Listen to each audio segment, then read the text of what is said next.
वह एक अवसर ही तो था, बल्कि यूं कहा जाए कि अवसर का एक क्षण, जिसको थाम लिया था एक बर्तन मांजने वाले लड़के एंटोनियो ने, जिसके द्वारा उसकी जीवन धारा ही बदल गई। उस घटना का वर्णन किया है जॉर्ज कैरो ने, जिसने लिखा है कि किसी नगर के एक संभ्रांत धनाढ्य व्यक्ति के घर पर एंटोनियो नाम का एक लड़का बर्तन मांजने का कार्य करता था। एंटोनियो निहायत ही परिश्रमी और मेहनती था। खाली समय को वह बेकार नहीं गंवाता था।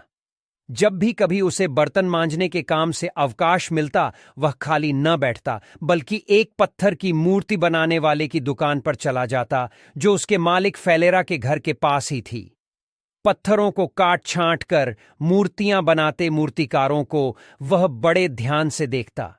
यद्यपि एंटोनियो पढ़ा लिखा नहीं था, अनपढ़ था, तो भी वह मूर्तिकारों के प्रत्येक काम को अपने जहन में उतारता जाता था और समय मिलते ही वह उस दुकान पर पत्थर काटने छांटने का काम करने लगता था। वह जब भी किसी पत्थर को काटता, पूरी तन्मयता के साथ काटता। अपनी मेहनत और लगन से वह अपने अतिरिक्त समय में ही मूर्तियां बनाने में कुशल हो गया और अपनी बर्तन मांजने की नौकरी भी करता रहा।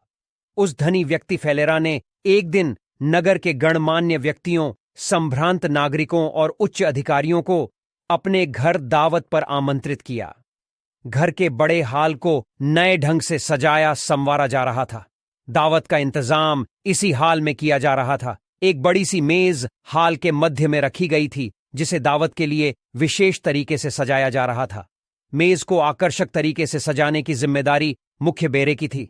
सब कुछ सुनिश्चित ढंग से ठीक ठाक चल रहा था। बर्तन मांजने वाला लड़का एंटोनियो भी सजावट के छोटे मोटे काम में हाथ बंटा रहा था और दावत की मेज को सजाते हुए मुख्य वैरे की ओर भी देखता जा रहा था। परंतु मेज के बीचों बीच सजावट की एक मुख्य चीज तैयार करते समय प्रधान वैरे से कुछ गलती हो गई, जिस कारण वह जो बनाना चाहता था बिगड़ गई।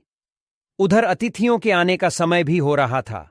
मुख्य बैरा जितनी बार उस चीज को बनाने का प्रयास करता हुआ, वह कमी की एक खिल फैलेरा प्रसन्न समय, जिस जो उस आईएम